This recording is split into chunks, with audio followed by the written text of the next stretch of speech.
नमस्कार। चलिए आज हमारे शरीर के अंदर चल रहे एक बहुत ही शानदार सिस्टम को समझते हैं। ये है हमारे पाचन का सिस्टम, जिसे पैंक्रियास एक मास्टर कंडक्टर की तरह कंट्रोल करता है। ये किसी ऑर्केस्ट्रा से कम नहीं है और आज हम इसके 3 सबसे जरूरी हिस्सों को जानेंगे। तो शुरुआत एक सवाल से करते हैं।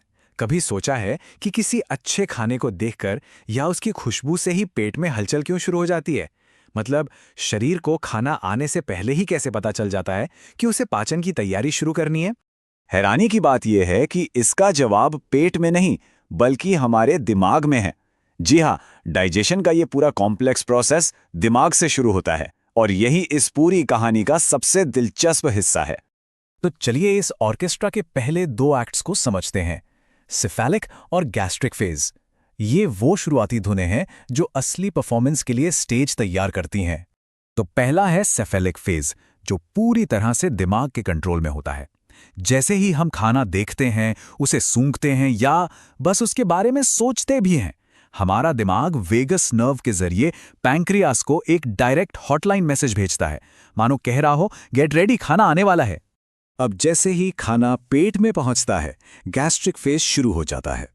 पेट के फैलते ही एक और सिग्नल जाता है, पर इस बार ये नसों और हार्मोन्स दोनों के जरिए जाता है।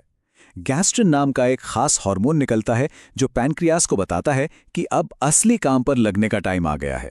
तो इन दोनों शुरुआती फेज में एक बड़ा मजेदार फर्क है।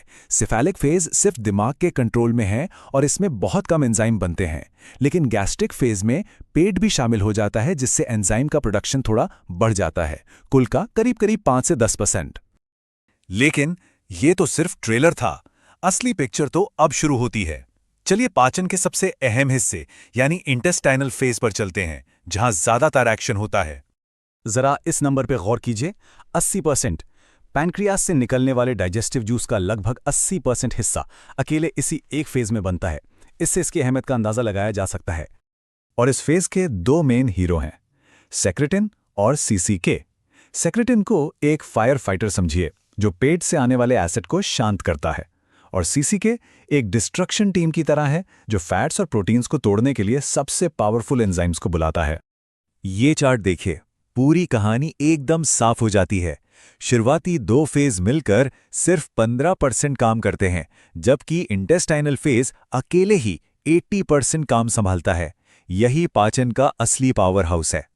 अच्छा, किसी सिस्टम को चालू करना तो ठीक है, लेकिन उसे सही समय पर बंद करना भी उतना ही जरूरी होता है ना?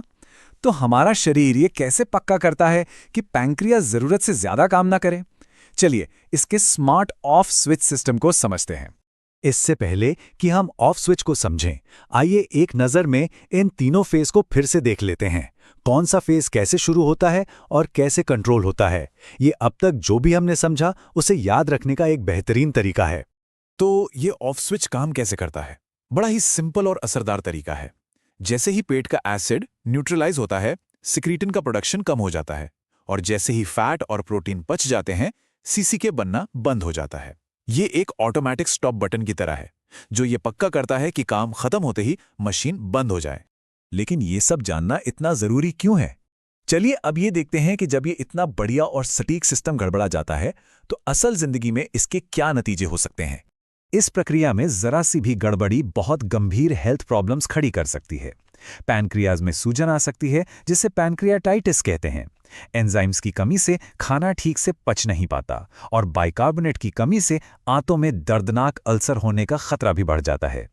तो ये जो हमारे शरीर के अंदर का शानदार ऑर्केस्ट्रा है, ये हर दिन हर पल चुपचाप हमारे स्वास्थ्य की रक्षा करता है। ये बात सोचने पर मजबूर करती है कि जब शरीर का ये संगीत ही बेसुरा हो जाए, तो हमारे स्वास्थ्य पर इसका कितना गहरा असर पड़ता होगा। शायद इस संतुलन की अहमियत हम कभी पूरी तरह से समझ ही नहीं सकते।